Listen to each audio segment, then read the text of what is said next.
അമ്മയ്ക്കും തിരുകുമാരനും 1000 നന്ദിയും കൃതജ്ഞതയും സമർപ്പിക്കുന്നു.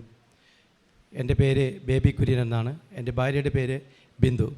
ഞങ്ങൾ കാസർഗോഡ് ജില്ലയിൽ നിന്നാണ് വരുന്നത്. കാസർഗോഡ് ജില്ലയിലെ കാഞ്ഞങ്ങാടിനടുത്ത് കാഞ്ഞിരട്ടക്കം എന്ന സ്ഥലത്തല്ല, സെൻറ്റ് ജോർജ് ചർച്ച് ഇടഭാഗങ്ങളാണ് ഞങ്ങൾ ആദ്യമായി കൃപാസനത്തിൽ വരുന്നത് 2022 മെയ് 14 കൃപാസനത്തെക്കുറിച്ച് അറിയുന്നത്, എനിക്ക് ഒരു ഹാർഡ്വെയർസ് ബിൽഡിംഗ് മെറ്റീരിയൽ കടയുണ്ട്. ആ കട നടത്തിക്കൊണ്ടിരിക്കുന്ന സമയത്ത് എൻ്റെ ഒരു ബന്ധുവാണ് ആദ്യമായിട്ട് കൃപാസനത്തിൻ്റെ പത്രം എൻ്റെ കടയിൽ കൊണ്ടുതരുന്നത്. ഞാനതൊന്ന് മറച്ചു നോക്കി ആ ടേബിളിൻ്റെ സൈഡിൽ തന്നെ വെച്ചു. കുറച്ച് നാളുകൾ കഴിഞ്ഞ ശേഷം വീണ്ടും ഒരു കൃപാസനത്തിൻ്റെ പത്രം ഞങ്ങൾക്ക് കിട്ടി. പക്ഷേ ആ സമയങ്ങളിലെല്ലാം ഒരു 2-3 വർഷങ്ങളായിട്ട് ഞങ്ങൾ ഒരുപാട് സാമ്പത്തിക പ്രയാസങ്ങൾ, മാനസിക പ്രശ്നങ്ങൾ എന്ന് വേണ്ട അനുഭവിക്കാൻ ഒരു മനുഷ്യൻ അനുഭവിച്ച് തീർക്കേണ്ട എന്തെല്ലാം പ്രയാസങ്ങളാണോ ആ കാലഘട്ടത്തിലൂടെയാണ് കടന്നു പോകുന്നത്. ചിലപ്പോൾ നിങ്ങൾക്ക് അറിയാൻ പറ്റുമായിരിക്കും, കാസർഗോഡ് ജില്ലയിലെ കാഞ്ഞങ്ങാടിനടുത്ത് പെരിയ എന്ന് പറയുന്ന സ്ഥലത്ത് 2019 നടന്ന ഇരട്ടക്കൊലപാതകം. ആ ഇരട്ടക്കൊലപാതകം കേരളത്തിൽ തന്നെ ഞെട്ടിച്ച ഒരു സംഭവമാണ്. അപ്പോൾ അതുകൊണ്ട് ആ സംഭവം നടന്ന ആ കാലഘട്ടം തൊട്ട് തന്നെ ഞങ്ങൾക്ക് ഒത്തിരി സാമ്പത്തിക പ്രയാസം. ഞാൻ പറഞ്ഞില്ല, എനിക്കൊരു ഹാർഡ്വെയർസ് ബിൽഡിംഗ് മെറ്റീരിയൽ കച്ചവടമാണ്. നല്ല രീതിയിൽ പ്രവർത്തിച്ച് പോകുന്നൊരു കച്ചവട സ്ഥാപനമായിരുന്നു. ടൗണിൻ്റെ തൊട്ട് സെൻറ്ററിൽ തന്നെയുള്ള സ്ഥാപനം. ഈ സംഭവം നടന്നതിന് ശേഷം അവിടെ പോലീസിൻ്റെ പ്രളയം, ബിസിനസ് സ്ഥാപനങ്ങളെല്ലാം അടച്ചുപൂട്ടി, നിരപരാധികളെ ജയിലടക്കാൻ തുടങ്ങി. അങ്ങനെ നടന്നു പോകുന്ന 2-3 മാസ കാലഘട്ടം നടന്നുപോയി. ഇതിനിടയിൽ ഞാൻ ഏത് സമയത്തും കടയിൽ തന്നെ ഉണ്ടാകുന്നത്. നമ്മുടെ ഈ കൊലപാതകമായിട്ടോ അല്ലെങ്കിൽ ഇത്തരം സംഭവങ്ങളായിട്ട് യാതൊരു ബന്ധമില്ലാത്ത ആളാണ്. ഒരു ദിവസം ഞാൻ കടയിലിരിക്കുമ്പോൾ ഒരു പോലീസ് വണ്ടി കടയുടെ തൊട്ട് സമീപം ഓപ്പോസിറ്റ് വന്ന് നിർത്തുകയും അതിൽ SI എന്നെ രൂക്ഷമായിട്ട് നോക്കുന്നത് കണ്ടപ്പോൾ എനിക്ക് തോന്നി മിക്കവാറും എന്നെ പിടിക്കാനുള്ള ഒരു തയ്യാറെടുപ്പാണ്. കാരണം അവിടെയുള്ള ഏകദേശം ആൾക്കാരെ ജയിലിനകത്താക്കിയിട്ടുണ്ട്. അപ്പോൾ അതുകൊണ്ട് എന്ത് വന്നാലും എന്നെ പിടിക്കുമെന്ന് കണ്ടതുകൊണ്ട് ഞാൻ പതുക്കെ എൻ്റെ കൂടെ ഒരു ജോലിക്കാരൻ്റെ കൂടെയാണ്. അവനോട് ചോദിച്ചു, എന്നെയാണോ അയാൾ നോക്കുന്നത് പറയുമ്പോൾ അവൻ പറഞ്ഞു, നിങ്ങളെ തന്നെയാണ് നോക്കുന്നത് പറഞ്ഞു. ഞാൻ പതുക്കെ കടയുടെ അകത്തു കൂടി തന്നെ സൈഡിൽ കൂടി നടന്ന് അവിടുന്ന് ഒരു ഓടി. സ്കൈ ബ്ലൂ ഷർട്ടാണ് ഞാൻ ഇട്ടത്. ഞാൻ കാലിൽ ചെരുപ്പ് പോലും ഇട്ടില്ല. ഞാൻ ഓടി തൊട്ട് പുറകിൽ റബ്ബർ തോട്ടമാണ്. അന്നേരം ഇത് ഈ CID ഉള്ളതുകൊണ്ട് ആ പുറകുവശത്ത് CID വരുന്നുണ്ട്. അപ്പോൾ ഞാനത് അവരുണ്ടാകുന്നത് നമുക്കറിയത്തില്ല. ഓടി രക്ഷപ്പെടാൻ നോക്കിയതാണ്. പക്ഷേ അവരെന്നെ അവിടുന്ന് പിടിക്കുക, ഒരു 1/2 കിലോമീറ്ററോളം ഓടി രക്ഷപ്പെടാൻ നോക്കി. പിടിച്ചുകൊണ്ട് വന്ന് ചോദിച്ചപ്പോൾ ഞാൻ ചോദിച്ചു, ഞാൻ എന്ത് തെറ്റാണ് ചെയ്തത് പറഞ്ഞു. എല്ലാം സ്റ്റേഷനിൽ എത്തിയിട്ട് പറയാമെന്ന് പറഞ്ഞു. അവിടെ കൊണ്ടുപോയി ചെയ്ത ശേഷം എൻ്റെ പേരിൽ ഒരു 9 കേസ്, ചെയ്യാത്തതും ചെയ്തു പോലെ എന്തൊക്കെയാണോ എഴുതി ചേർക്കാൻ പറ്റുന്ന ആ രീതിയിൽ കേസുകളെല്ലാം എഴുതി ചേർത്ത് എന്നെ ഒരാഴ്ച ജയിലടക്കുകയായി. നിരപരാധിയായി ഞാൻ ആദ്യമായിട്ട് പോലീസ് സ്റ്റേഷനിൽ, ഞാനൊരു പെറ്റി കേസിലും ഇടപെടാത്ത വ്യക്തിയാണ്. ആദ്യമായിട്ട് പോലീസ് സ്റ്റേഷനിൽ കയറി ജയിലിൽ കടന്നു. അവിടുന്ന് തിരിച്ചു വന്നു. വീണ്ടും ബിസിനസ് സ്ഥാപനം ഒരു നടന്നുകൊണ്ട് പോയി. എൻ്റെ സ്റ്റാഫ് നോക്കുന്നുണ്ടായിരുന്നു എങ്ങനെ നടന്നു. പക്ഷേ അവിടുത്തെ കച്ചവടമെല്ലാം അവസാനിക്കുക ചെയ്ത് ആൾക്കാർ വരാതെയായി. അവിടെ നിന്ന് ഇങ്ങോട്ട് വന്നു. പിന്നെ കോവിഡ് വന്നു, സ്ഥാപനം അടച്ചു, ഒരു നിവൃത്തിയില്ല.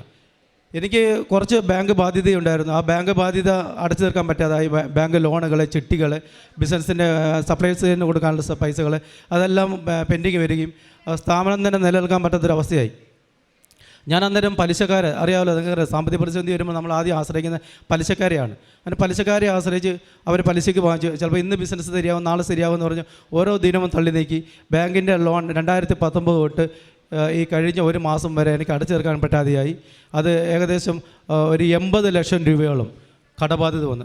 നിങ്ങൾ അറിഞ്ഞാൽ ഞെട്ടിപ്പോവും. എനിക്ക് ഏകദേശം 1,20,00,000 കടബാധ്യതയുണ്ട്. പലിശ കടന്ന് തന്നെ കയറി 20 ലക്ഷം. ആസ്തി ഉണ്ടായിരുന്നു, ആസ്തികളൊന്നും വിൽക്കാൻ പറ്റില്ല. ഞാൻ ഇവളോട് പറഞ്ഞു, നമുക്ക് ഏതായാലും ആസ്തികൾ വിൽക്കാം, ആസ്തികൾ വിറ്റ് ഈ കടബാധ്യത തീർക്കാമെന്ന് പറഞ്ഞ് നോക്കിയപ്പോൾ ഇത് എടുക്കാൻ വരണ്ടേ. ഏകദേശം ഒരു 1.5-2 കൊല്ലം കഴിഞ്ഞ് ജനുവരി തൊട്ട് ഇങ്ങോട്ടുള്ളതാണ് ഞങ്ങൾ ശ്രമിക്കുന്നു. ടൗണിൽ തന്നെയുള്ള കട വിൽക്കാമെന്ന് തീരുമാനിച്ചു. മറ്റു എളുപ്പത്തിൽ വിൽക്കാൻ പറ്റത്തില്ല. അപ്പോൾ ടൗണിൽ അത് വിൽക്കാൻ വേണ്ടി ഒരു 22 സെൻറ്റ് സ്ഥലം, ഏകദേശം ഒരു 3,500 സ്ക്വയർ ഫീറ്റ് കെട്ടിടും. അത് വിൽക്കാം. ഏകദേശം 1.5 കോടി രൂപ ഞങ്ങൾക്ക് ഇത് കിട്ടും. അങ്ങനെ ഞാൻ കടബാധ്യത മുഴുവൻ തീർന്ന് ഞങ്ങൾക്ക് സ്വസ്ഥമാകാൻ പറ്റും. അത് പറഞ്ഞ് ഞാൻ അങ്ങനെ ഒരു ബ്രോക്കർമാരായിട്ട് ബന്ധപ്പെട്ട് പലരെയും വിളിക്കാൻ തുടങ്ങി. ഈ 1.25 കൊല്ലത്തിനിടയിൽ ഏകദേശം 50-ലധികം ബ്രോക്കർമാർ വന്നു. അവർ വന്ന് നോക്കി, ഇപ്പോൾ ശരിയാക്കാം. അവർ വരുന്നതിന് മുമ്പ് കമ്മീഷൻ ചോദിക്കും. ആദ്യം അവർക്കുള്ള കമ്മീഷനാണ് ചോദിക്കുന്നത്, പിന്നെ പാർട്ടി വരിക. പിന്നെ ഒരു 10-ലധികം പാർട്ടി വന്നു. അവർ വന്ന് നോക്കിയപ്പോൾ അതിന് ഒന്നില്ലെങ്കിൽ ബിൽഡിങ്ങിൻ്റെ കുറ്റം പറയും, അല്ലെങ്കിൽ പിന്നെ വാടകയില്ലെന്ന് പറയും, അല്ലെങ്കിൽ സ്ഥലത്തിൻ്റെ കുറ്റം പറയും. എല്ലാവരും വന്ന സ്പീഡിലങ്ങ് പോയി. ഇങ്ങനെ നിൽക്കുന്ന ഈ അവസ്ഥയിലാണ് ഞങ്ങൾ ഈ കൃപാസനത്തിൽ വരുന്നത്. കൃപാസനത്തിൽ ആശ്രയിച്ച് ഇവിടെ വന്ന മാതാവിൻ്റെ അടുത്ത് ഞങ്ങൾ കരഞ്ഞിരുന്ന് പ്രാർത്ഥിച്ചു. അങ്ങനെ ഇവിടെ വന്ന് ഉടമ്പടി എടുത്താൽ ഈ പ്രശ്നങ്ങളെല്ലാം പരിഹരിക്കാൻ പറ്റുമെന്ന ധാരണയിലാണ് ഞങ്ങൾ ഇവിടെ കൃപാസനത്തിൽ. അപ്പോൾ കാസർഗോഡ് ജില്ലയിൽ നിന്ന് കൃപാസനത്തിൽ വരാൻ ഞങ്ങൾക്കറിയില്ല. ആലപ്പുഴയിൽ ആദ്യമായിട്ടാണ് വരുന്നത്. അപ്പോൾ ആദ്യമായിട്ട് വരുന്നതുകൊണ്ട് തന്നെ ഇത് എങ്ങനെ ഇവിടെ എത്തിച്ചേരുന്നത് ഞങ്ങൾ കുറച്ച് പേരോട് ചോദിച്ചു, ആരും ഒന്നും പറഞ്ഞില്ല. അപ്പോൾ കൃപാസനത്തിൽ പത്രത്തിനകത്ത് കണ്ട നമ്പർ പ്രകാരം ഞങ്ങൾ വിളിച്ചു നോക്കി. ഏകദേശം ഈ പറയുന്ന ഒരു 100 പ്രാവശ്യം വിളിച്ചിട്ടും ആ കോളുകൾ ആരും അറ്റൻഡ് ചെയ്തില്ല. അങ്ങനെ ഞങ്ങൾ ഏതായാലും പോകാൻ തീരുമാനിച്ചു. ട്രെയിൻ ടിക്കറ്റ് എടുക്കണമല്ലോ, ടിക്കറ്റ് ബുക്ക് ചെയ്യാൻ പോയി, ടിക്കറ്റും കിട്ടിയില്ല. അപ്പം തീക്ഷണമായ ആഗ്രഹം എന്ത് വന്നാൽ കൃപാസനത്തിൽ വന്ന് പ്രാർത്ഥിച്ചു കഴിഞ്ഞാൽ എങ്ങനെയെങ്കിലും ഈ സ്ഥലവിൽപ്പനെങ്കിൽ നടന്നു കഴിഞ്ഞാൽ രക്ഷപ്പെടാമല്ലോ. അതിൻ്റെ അടിസ്ഥാനത്തിൽ ഞങ്ങൾ ജനറൽ കമ്പാർട്ട്മെൻറ്റ് കയറി ഇവിടെ ആലപ്പുഴയിൽ ഇറങ്ങി പരിശുദ്ധ അമ്മ അവിടുന്ന് ഞങ്ങൾ ഓട്ടോറിക്ഷയിൽ ഇവിടെ ഈ കൃപാസനത്തിൻ്റെ പുണ്യഭൂമിയിൽ ഞങ്ങൾ എത്തിച്ചു. ഞങ്ങൾ അത്ഭുതപ്പെട്ടു പോവുകയാണ്. ഒരു സഹായത്തിൽ ആരുമില്ലായിരുന്നു. ഇവിടെ വന്ന് ഇറങ്ങി വെളുപ്പിനെ വന്ന് ഇറങ്ങി വാച്ച്മാനെ കണ്ടു, അകത്ത് കയറി. അന്ന് അവിടെ മെയിൻ്റെനൻസ് നടക്കുകയാണ്. അവിടെ ഇരുന്ന് ഞങ്ങൾ പ്രാർത്ഥിച്ചു. കുറച്ച് കഴിഞ്ഞാണ് ഈ പള്ളിയുടെ അമ്മ മാതാവിനെ കാണാൻ പറ്റിയത്. അങ്ങനെ ഇതിനകത്ത് കയറി എൻ്റെ ഭാര്യ ഇവിടെ ഇരുന്ന് കരഞ്ഞ് പ്രാർത്ഥിക്കുന്നു. ഞാൻ കുറച്ച് മാറി നിന്നു. ഒരാണല്ലേ എന്ന് കരുതി ഞാൻ കുറച്ചൊക്കെ മാറി നിന്നു. എല്ലാ കാര്യത്തിലും കുറച്ച് പുറകെ നിൽക്കുന്നത്. അങ്ങനെ പ്രാർത്ഥിച്ചു. കുറച്ച് കഴിഞ്ഞ് കുർബാന കഴിഞ്ഞു. അച്ഛൻ്റെ ടോക്കുകൾ വരാൻ തുടങ്ങി. സത്യം പറഞ്ഞാൽ ഈ മനുഷ്യന് നമ്മൾക്കെല്ലാവർക്കും ചില ദൗർബല്യങ്ങൾ ഉണ്ടാവുമല്ലോ. എനിക്ക് 52 വയസ്സ് പ്രായമുണ്ട്. എൻ്റെ ചെറുപ്പം തൊട്ട് അച്ഛൻ്റെ ഒരു ടോക്കിൽ പെട്ടെന്ന് എൻ്റെ പരിശുദ്ധ അമ്മയിലേക്ക് എൻ്റെ ശ്രദ്ധ പോയി.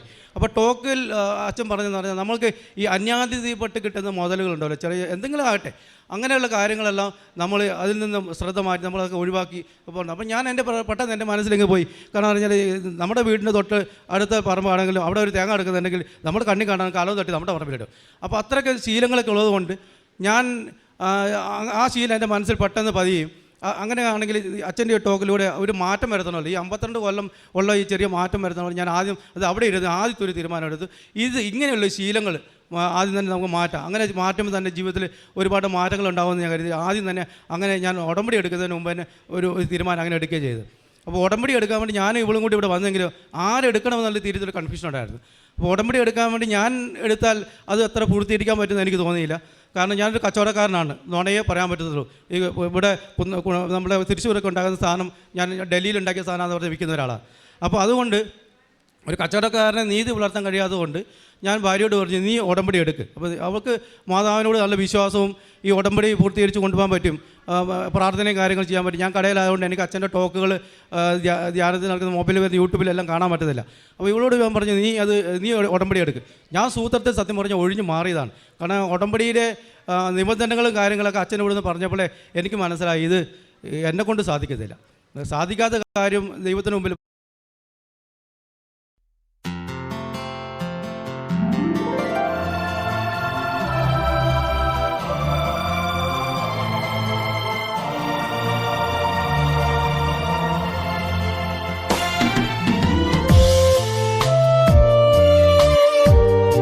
ഏറ്റെടുത്ത് ഇപ്പോൾ ഉള്ള കടബാധ്യതയുടെ മുകളിൽ ഇനിയും വലിയ ബാധ്യത ഏറ്റെടുക്കണ്ടെന്ന് പറഞ്ഞ് ഞാൻ സ്വയം തന്ത്രത്തിൽ ഒഴിവായിട്ട് ഇവളോട് പറഞ്ഞു, നീ ഉടമ്പടി എടുക്കാൻ പറയും.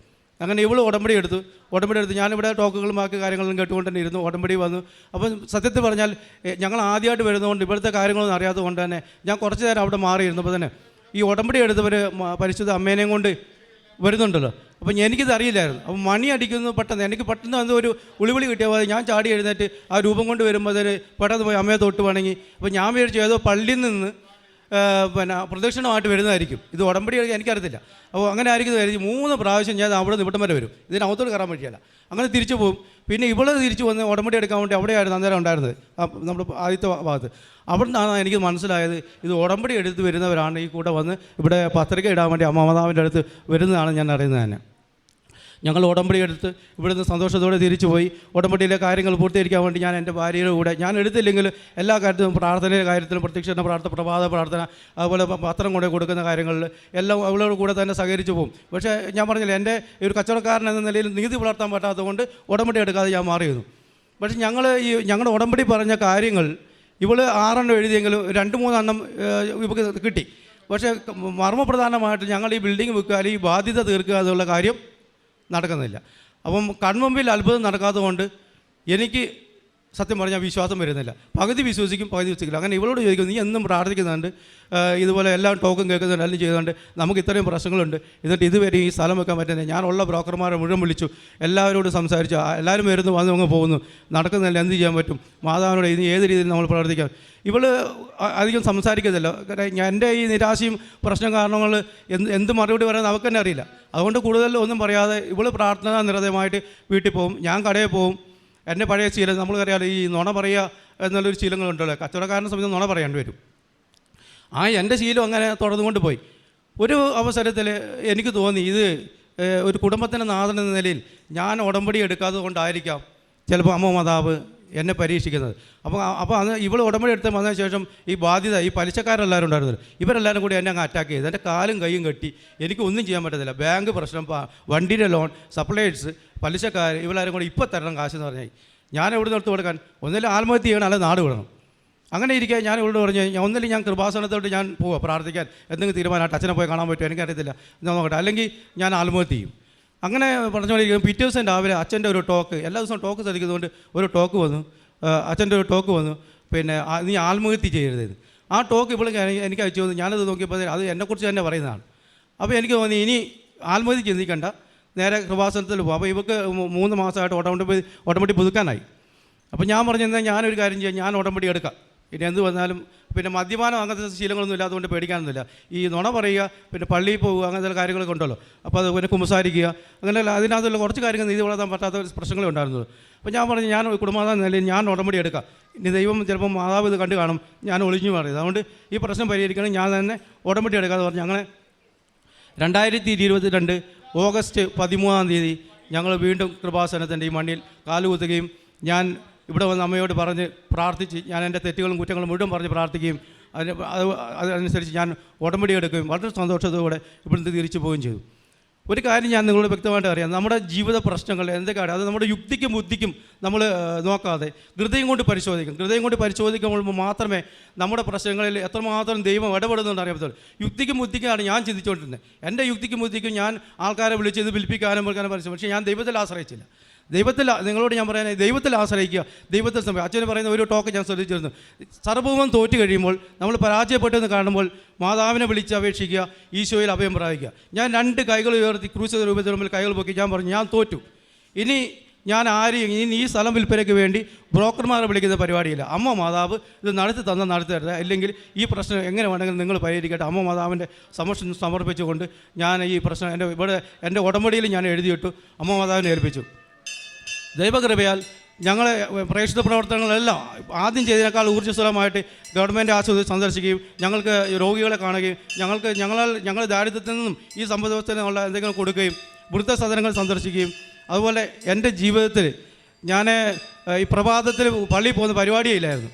ഈ പ്രാവശ്യം 8 നോമ്പ് എല്ലാ ദിവസവും പള്ളിയിൽ പോവുകയും പറ്റുന്ന ദിവസങ്ങളെല്ലാം രാവിലെ പള്ളിയിൽ പോയും വിശുദ്ധ കുർബാന സ്വീകരിക്കുകയും, അതുപോലെ ഉടമ്പടി പറഞ്ഞ കാര്യങ്ങളെല്ലാം കുമ്പസാരം 2 ദിവസം കൂടുമ്പോൾ കുമ്പസാരവും എല്ലാം ഞങ്ങൾ പങ്കെടുക്കുകയും വളരെ തീക്ഷ്ണതയോടെ ഉടമ്പടിയിൽ പറഞ്ഞ കാര്യങ്ങളെല്ലാം ഞങ്ങൾ നിവർത്തിക്കുകയും ചെയ്തു. അതുപോലെ ഞാൻ പറഞ്ഞല്ലോ, ഞാൻ ആ കൊലക്കേസ് പുറത്ത് ഞാൻ ജയിലിൽ പോയി കിടന്നെന്ന് പറഞ്ഞത്, ആ ജയിലിൽ പോയി കിടന്ന ആ വ്യക്തിയുടെ ഇന്നും ആ കൊലക്കേസ് പ്രതി ജയിലുണ്ട്. അദ്ദേഹത്തിൻ്റെ അപ്പൻ എന്നോട് ഭയങ്കര സത്വരതയായിരുന്നു. ഞങ്ങൾ ഈ പത്രം കൊണ്ട് ഞങ്ങൾക്ക് വീടുകൾ പോകുമ്പോൾ തന്നെ ഈ പുള്ളിയെ വഴിക്ക് വെച്ച് കണ്ടപ്പോൾ ഇവളെന്നോട് പറഞ്ഞു, നമുക്ക് ആ പത്രം ആ പുള്ളിക്ക് കൊടുക്കാമെന്ന് പറഞ്ഞു. എനിക്കൊരു പേടിയായി. ഞാൻ പറഞ്ഞു, വേണ്ട, കൊടുക്കണ്ട, നിൽക്കേ. പിന്നെ പതുക്കെ ഞാൻ സ്കൂട്ടിയിലാണ് പോയത്. ആ സ്കൂട്ടി പതുക്കെ പോയി ഈ മനുഷ്യൻ്റെ മുമ്പിൽ പോയി നിന്നു. അദ്ദേഹം എൻ്റെ മുഖത്തോട് രൂക്ഷമായിട്ട് നോക്കി.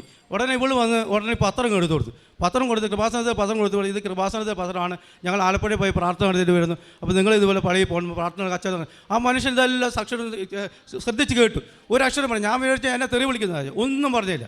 അത് പറഞ്ഞു, നല്ല ദൈവം നിങ്ങളെ അനുഗ്രഹിക്കട്ടെ എന്ന് പറഞ്ഞ് അവിടെ നിന്ന് പോരുകയായത്. അങ്ങനെ അത്രമാത്രം പ്രേക്ഷിത പ്രവർത്തനങ്ങൾ ഞങ്ങൾ ചെയ്തു. എന്നിട്ടും ഈ വിൽപ്പന നടക്കുന്നില്ല. ഈ വിൽപ്പന നടന്നെങ്കിൽ എൻ്റെ കടബാധ്യത തീരത്തില്ല. എന്ത് ചെയ്യും? അങ്ങനെ എനിക്ക് ഒരു ദിവസം ഒരു അച്ഛൻ്റെ ടോക്ക് കേട്ടു. അപ്പോൾ ആ ടോക്കിനകത്ത് ഒരു സാക്ഷ്യം പറയുന്നത് കേട്ടു. ഒരു വ്യക്തി ഇതുപോലെ ഞങ്ങൾ ചെയ്ത് അതേപോലെ തന്നെ എല്ലാം പാലിക്കുകയും ചെയ്തു. എല്ലാം പാലിച്ചിട്ടും ആ വ്യക്തി പരീക്ഷ എഴുതിയപ്പോൾ ആ പരീക്ഷ പരാജയമായി. ആ കുട്ടിക്ക് ഒത്തിരി വിഷമം വന്നു. പിന്നെ ഇങ്ങനെ പ്രാർത്ഥിച്ചുകൊണ്ട് പ്രയോജനം. അതുപോലെ ഞങ്ങളും ചിന്തിച്ച ഇത്രമാത്രം പ്രാർത്ഥിക്കുകയും ഇത്രമാത്രം ചെയ്തിട്ടും ഒരു മനുഷ്യൻ പോലെ പറയാം, ഈ ബ്രോക്കർമാർ മുഴുവൻ സ്ഥലം വിട്ട് ഒറ്റ ഒരാളില്ല ഇത് വിൽക്കാൻ വേണ്ടിയിട്ട്. ഞാൻ വിളിച്ച് മടുത്തു, എല്ലാം ഉപേക്ഷിച്ചു. അങ്ങനെ നിൽക്കുകയാണ്. അപ്പോൾ ഈ ടോക്ക് കേട്ടപ്പോൾ ടോക്കിൽ അത് റീവാലുവേഷൻ എന്നൊരു പദം ആ കൊച്ചു ഉപയോഗിച്ചു. വീണ്ടും ആ കുട്ടി ആ പരീക്ഷ റിവാലുഷൻ ചെയ്തു, ആ കുട്ടി ജയിച്ചു. അപ്പോൾ ഇവിടെ എന്നോട് പറഞ്ഞു ഈ സ്ഥലം നോക്കാൻ വന്ന ആരാണ്, ആ ആളെ നമ്മൾ റിവാലുഷൻ റിവൈൻഡ് ചെയ്യും, നിങ്ങൾ ഓർമ്മയിൽ തിരിച്ചെടുത്തിട്ട് ആ മനുഷ്യനെ ഒന്ന് വിളിക്കാൻ പറഞ്ഞു. ഞാൻ പെട്ടെന്ന് ഓർമ്മയിൽ ആ നമ്പർ എൻ്റെ കയ്യിലുണ്ടായിരുന്നു. ഉടനെ ആ മനുഷ്യനെ വിളിച്ചു. 1.5 കൊല്ലം മുമ്പ് ആ മനുഷ്യൻ വന്ന് നോക്കിയിട്ട് ഒരു വില പോലും അറിയാതെ നോക്കിയതിനേക്കാൾ സ്പീഡിൽ പോയ വ്യക്തിയാണ്. പിന്നെ ഞാൻ ഇവൾ പറഞ്ഞതുകൊണ്ടും വിശ്വാസ അടിസ്ഥാനത്തിൽ ഞാൻ വിളിച്ച ഉടനെ ആ ഫോൺ അയാൾ അറ്റൻഡ് ചെയ്തു. ഒരു ദിവസം വൈകിട്ടാണ് അറ്റൻഡ് ചെയ്തപ്പോൾ ഞാനിങ്ങനെ എന്നെ പരിചയപ്പെടുത്തി കാര്യം പറഞ്ഞപ്പോൾ തന്നെ അയാൾ സ്ഥലം വിറ്റില്ല, നിങ്ങൾക്ക് എത്ര രൂപയാണ് ഇപ്പോൾ അത്യാവശ്യം? ഞാൻ സത്യം പറഞ്ഞാലല്ലോ, ഒരു 1-2 ലക്ഷം കിട്ടിയാൽ ഇത് ആരെങ്കിലും തലയിൽ വെക്കണം, ഒന്ന് കച്ചവടം നടക്കണമല്ലോ എന്ന് പിന്നീട് എങ്ങനെയെങ്കിലും ചെയ്യാമെന്ന് ചോദിച്ചിരുന്നു. അപ്പോൾ ഞാൻ പെട്ടെന്ന് പറഞ്ഞു എനിക്കൊരു 10 ലക്ഷം രൂപയുടെ അത്യാവശ്യമുണ്ട്, എനിക്ക് ഒത്തിരി പൈസയുടെ ബുദ്ധിമുട്ടുണ്ട്, എങ്കിലും ഈ ഒരു 10 ലക്ഷങ്ങൾ കിട്ടുകയാണെങ്കിൽ പിടിച്ചേക്കാമല്ലോ. അപ്പോൾ ഞാൻ 10 ലക്ഷം നോക്കാം. അപ്പോൾ ഈ 10 ലക്ഷത്തിൻ്റെ ഇത് പറയുന്നതിന് മുമ്പ് എൻ്റെ കഴുത്തിൽ ഏത് സമയത്തും പിന്നെ കാശ് രൂപം ഞാനത് കൊന്തയുടെ കൂടെ കെട്ടിയിട്ടുണ്ട്. ഞാൻ ഓട്ടോമാറ്റിക് എടുത്ത ശേഷം ഈ കാശ് രൂപം എപ്പോഴും എൻ്റെ കൂടെ തന്നെയുണ്ട്. എല്ലായിടത്തും പോകുമ്പോൾ തന്നെ എന്നെ ഒത്തിരി സഹായിച്ചിട്ടുണ്ട്. ഈ കാശ് രൂപം ഞാൻ കെട്ടിയിട്ടുണ്ട്. ഈ കാശ് രൂപം ഞാനിങ്ങനെ കൈ പിടിച്ച് ഈ ഫോൺ ചെയ്താണ് വ്യക്തിയെ.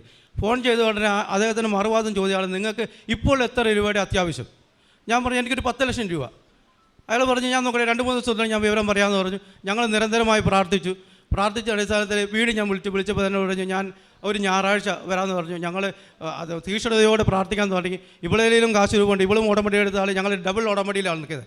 പ്രാർത്ഥിച്ചു. അദ്ദേഹം ഒരു 11:30 മണിക്ക് വന്നു, കട നോക്കി, അദ്ദേഹത്തെ എല്ലാം കാണിച്ചു കൊടുത്തു, എല്ലാം സംസാരിച്ചപ്പോൾ ഞാൻ വിചാരിച്ചാൽ സംസാരിച്ച് അങ്ങനെ പോകത്തുള്ളൂ എന്ന് പറഞ്ഞു. അദ്ദേഹം പറഞ്ഞു വീട്ടിലോട്ടൊന്ന് വരാൻ പറഞ്ഞു. ഞാൻ ക്ഷണിച്ചു. ഒരു കൂസലില്ലാതെ വീട്ടിലോട്ട് വന്നു. വീട്ടിൽ വന്നപ്പോൾ എനിക്ക് ഉറപ്പായി വീട്ടിൽ വന്നു കഴിഞ്ഞാൽ എന്തായാലും ഈ പ്രാർത്ഥനയിൽ ഇവളും കാശ് രൂപമുണ്ട്, എന്തായാലും ഈ മനുഷ്യൻ ഇന്ന് ഇവിടെ എനിക്ക് ടോക്കൺ തരാതെ പോകത്തില്ല എന്ന് ഞാൻ അത്രമാത്രം വിശ്വസിച്ചു. അങ്ങനെ കൈ പിടിച്ചിരിക്കുകയാണ്. അപ്പം അതിന് മുമ്പ് തന്നെ ഞങ്ങൾ ഇവിടെ ഒരു കാര്യം വിട്ടുപോയി. ഞങ്ങൾ 2ാമത്തെ ഉടമ്പടി എടുക്കാൻ വരുമ്പോഴത്തേന് ഞങ്ങൾ ഈ പ്രശ്നം ബാങ്കിൻ്റെ ജപ്തി ഞങ്ങൾക്ക് വന്നിരുന്നു. അപ്പോൾ ബാങ്കിൻ്റെ ജപ്തി വന്നപ്പോൾ ജപ്തി നോട്ടീസ് ഞങ്ങൾക്ക് കിട്ടി. അതിന് മുമ്പ് ഒരു പ്രാവശ്യം അച്ഛനെ കാണാൻ ശ്രമിച്ചപ്പോൾ അച്ഛനെ കാണാൻ ഞങ്ങൾക്ക് അനുവാദം കിട്ടിയില്ല. രണ്ടാമത് ഞങ്ങൾ ഞാൻ പറഞ്ഞില്ല, ഞാൻ ഉടമ്പടി എടുക്കാൻ വരുന്ന സമയത്ത് ഞങ്ങൾക്ക് ജപ്തി നോട്ടീസ് വന്നു. അപ്പോൾ ഒന്നിലും ജപ്തിയാവും, 6 അപ്പോൾ അതെല്ലാം കൊണ്ടുവന്ന് പിന്നെ അവിടുന്ന് ടോക്കൺ കിട്ടി അച്ഛനെ കാണാൻ വേണ്ടി ഇവിടെ വന്നിട്ടുണ്ട്. അച്ഛനെ കണ്ട് സംസാരിച്ചു. അങ്ങനെ ജോസഫ് അച്ഛൻ ബഹുമാനപ്പെട്ട അച്ഛൻ പ്രാർത്ഥിച്ച് ഇവിടെ അമ്മ മാതാവിൻ്റെ അടുത്ത് പ്രാർത്ഥിച്ച് ഞങ്ങൾക്ക് 3 കാശ് രൂപം തന്നായിരുന്നു. അപ്പോൾ ആ കാശ് രൂപത്തെ 3 ഈ സ്ഥലങ്ങളിൽ നിക്ഷേപിക്കാൻ പറഞ്ഞു. ഈ 3 സ്ഥലങ്ങളിലും ഞങ്ങൾ ഈ കാശ് രൂപം നിക്ഷേപിച്ചു. ഇവിടുന്ന് കൊണ്ട് തൈലം ആ കെട്ടിടത്തിലെല്ലാം തേച്ചായിരുന്നു, ഉപ്പ് വിതറിയായിരുന്നു. ഇത് വിതറിയിട്ടും ഏകദേശം 1 മാസത്തോളം ഇങ്ങനെ നടന്നുകൊണ്ട് വരികയാണ്. ഞങ്ങൾ പ്രാർത്ഥനയിൽ നിരതനായിരിക്കുകയാണ്.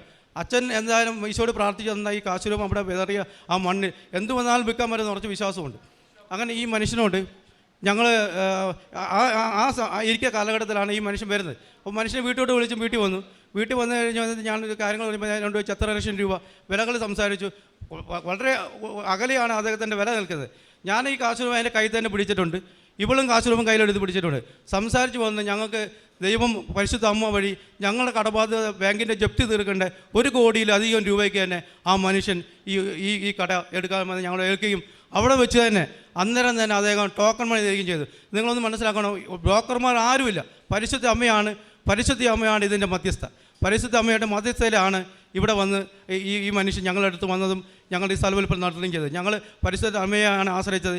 പറഞ്ഞല്ലോ ഒത്തിരി ബ്രോക്കർമാർ വന്നതാണ്, എല്ലാവരും പോയി, ഒരു ബ്രോക്കർമാരും ഇല്ല. അത്ര അവസരമാണ് പരിശുദ്ധ അമ്മ ഞങ്ങളെ സഹായിച്ചു. ഇപ്പോൾ അതിൻ്റെ എഗ്രിമെൻറ്റ് കഴിഞ്ഞ മാസം തന്നെ നടന്നു. അതിൻ്റെ ഏകദേശം എല്ലാ പൈസയും ഞങ്ങൾക്ക് ബാങ്കിൽ അടക്കേണ്ട ബാധ്യതകളെല്ലാം തീർത്തു. ഇനി രജിസ്ട്രേഷനിൽ നിന്നാണ് പരിശുദ്ധ അമ്മ തന്ന ഏറ്റവും ആദ്യത്തെ ഞങ്ങളെ അനുഗ്രഹമാണ് ഞങ്ങളിപ്പോൾ സാക്ഷ്യമായിട്ട് പറഞ്ഞത്. അതുപോലെ 2-3 സാക്ഷ്യങ്ങളുകൊണ്ട് ഞങ്ങൾക്കുണ്ട്. അത് ഞാൻ ചുരുക്കി പറയാം. ഇപ്പോൾ ഇത്ര പറഞ്ഞു കൊണ്ട് തന്നെ ഇവിടെ എടുത്ത് വന്ന ഉടമ്പടിയിൽ ഇവിടെ അനുജത്തി സൗദി അറേബ്യയിലാണ് ജോലി ചെയ്യുന്നത്. പെട്ടെന്ന് പോയതേ ഉള്ളൂ. അവിടെ എത്തിക്കുമ്പോൾ സൗദി അറേബ്യയുടെ പ്രോമട്രിക് എക്സാം ഉണ്ട്. ആ എക്സാം എഴുതിയെങ്കിൽ മാത്രമേ അവിടെ നിലനിൽക്കാൻ പറ്റൂ. അപ്പോൾ ഇവിടുന്ന് ഉടമ്പടി എടുത്ത് പോയതിന് ശേഷം അവളുടെ എക്സാം വന്നു. അവൾ വിളിച്ചു പറഞ്ഞു ഇങ്ങനെ എക്സാം ഉണ്ട്, ഒന്ന് പ്രാർത്ഥിക്കണമെന്ന് പറഞ്ഞു. അപ്പോൾ ഇവിടെ കൃപാസനത്തിലെ പ്രത്യക്ഷീകരണ പ്രാർത്ഥന അയച്ചു കൊടുക്കുകയും ഇവിടുത്തെ കാര്യങ്ങളൊക്കെ പറയുകയൊക്കെ ചെയ്തിട്ടുണ്ട്. അപ്പം അവൾ എക്സാം എഴുതാൻ പോയി. എക്സാം എഴുതി 2 മണിക്കൂറിൻ്റെ എക്സാമാണ്. 1/2 മണിക്കൂർ എഴുതിയുള്ളൂ. അവർക്കൊന്നും മനസ്സിലായില്ല. ആ എക്സാം അവൾ വിളിച്ചു പറഞ്ഞു ഞാനത് പരാജയപ്പെട്ടപ്പോൾ തിരിച്ചു വരേണ്ടി വരും എന്ന് പറഞ്ഞ് ആദ്യം വിളിച്ച് പറഞ്ഞപ്പോൾ ഇവൾ പറഞ്ഞു നീ പേടിക്കേണ്ട, നീ പ്രാർത്ഥിക്കുക, നീ നാളെ തിരിച്ചു വരുമ്പോൾ തന്നെ കൃപാസനത്തിൽ വന്ന് സാക്ഷ്യം പറയണം, ഞങ്ങൾ ഇവിടുന്ന് പ്രാർത്ഥിക്കാം എന്ന് പറഞ്ഞൊരു പ്രതീക്ഷണ പ്രാർത്ഥന അയച്ചു കൊടുത്തു. അവളുടെ റിസൾട്ട് വന്നു. അവിടുന്ന് 12 കുട്ടികൾ ആ പരീക്ഷ എഴുതാൻ വേണ്ടി പോയിരുന്നു. 12 പേരിൽ 11 പേരും പരാജയപ്പെട്ടു. ഈ 1/2 മണിക്കൂർ കൊണ്ട് എഴുതിയ ഇവൾ ജയിക്കുകയും ചെയ്തു. അതാണ് ഞങ്ങളുടെ 2ാമത്തെ സാക്ഷ്യം. 3ാമത്തെ ഒരു സാക്ഷ്യം എന്ന് പറഞ്ഞാൽ ഞാൻ എൻ്റെ ചേച്ചിക്ക് ക്യാൻസർ അസുഖം വന്നായിരുന്നു. അപ്പോൾ ഞാൻ ഇവിടുന്ന് വരുന്നതിൻ്റെ മുമ്പ് തന്നെ അവർക്ക് ചെറിയൊരു ഓപ്പറേഷൻ ഉണ്ടായിരുന്നു. അപ്പോൾ അത് പടർന്ന് പിടിക്കുമെന്നൊരു പേടിയുണ്ടായിരുന്നു. അപ്പോൾ ഇവിടെ വന്നിട്ട് ഉടമ്പടിയിൽ ആ ക്യാൻസർ രോഗം മാറണമെന്ന് എഴുതിയിരുന്നു. അതിൻ്റെ അടിസ്ഥാനത്തിൽ അവർ 2 ടെസ്റ്റ് നടത്തിയാലും ആ 2 ടെസ്റ്റിൽ അവർക്ക് ക്യാൻസർ രോഗം പൂർണ്ണമായിട്ട് മാറി. അവർ ഉടമ്പടി എടുക്കാൻ ഇവിടെ വന്നിട്ട് ഇന്ന് അവർ ഉടമ്പടി എടുത്തിട്ടുണ്ട്. പരിശുദ്ധ അമ്മയ്ക്കും ഈശോയ്ക്കും ഞങ്ങൾ 1000 നന്ദി പറയുകയാണ്. അതുപോലെ ഒരു സാക്ഷ്യമുള്ളത് ഞങ്ങളുടെ മകൻ്റെയാണ്. അവന് പഠന വൈകല്യമുണ്ട്. അപ്പോൾ പഠന വൈകല്യം ഉള്ളതുകൊണ്ട് അവൻ +2 കഴിഞ്ഞ ശേഷം അവന് പഠിക്കാൻ എന്തിനു പഠനമെന്ന് ആലോചിക്കുമ്പോൾ ഒന്നും തരപ്പെട്ട് കിട്ടിയില്ല. അപ്പോൾ അവൻ ഏറ്റവും വലിയ ആഗ്രഹം മൊബൈൽ ടെക്നോളജി എഞ്ചിനീയറിംഗ് പഠിക്കാനായിരുന്നു. അപ്പോൾ അതിനാണെങ്കിൽ കിട്ടണമെങ്കിൽ അല്പം പ്രയാസവും. ഇവിടെ വെച്ച് ഉടമ്പടിയിൽ ഞങ്ങളിത് പറയുകയും അത് പ്രകാരം അവന് ആ മൊബൈൽ എഞ്ചിനീയറിംഗ് സീറ്റ് കിട്ടുകയും ഇന്ന് ഈ വൈകല്യമുള്ള ഇവനാണ് ഇന്ന് ആ ഇൻസ്റ്റിറ്റ്യൂട്ടിലെ നമ്പർ 1. എല്ലാ കാര്യത്തിലും മിടുക്കനായിട്ട് അവൻ പരിശുദ്ധ അമ്മ അവനെ മുന്നോട്ട് കൊണ്ടുപോവുകയാണ്. ഇത്രയും കാര്യങ്ങളാണ് ഞങ്ങളുടെ സാക്ഷ്യങ്ങളായിട്ട് ഞങ്ങൾ പറഞ്ഞത്. പരിശുദ്ധ അമ്മയ്ക്കും തിരുകുമാരനും 1000 നന്ദി പറഞ്ഞുകൊണ്ട് ഞങ്ങൾ നിർത്തുന്നു. കൈകളടിച്ചുകൊണ്ട്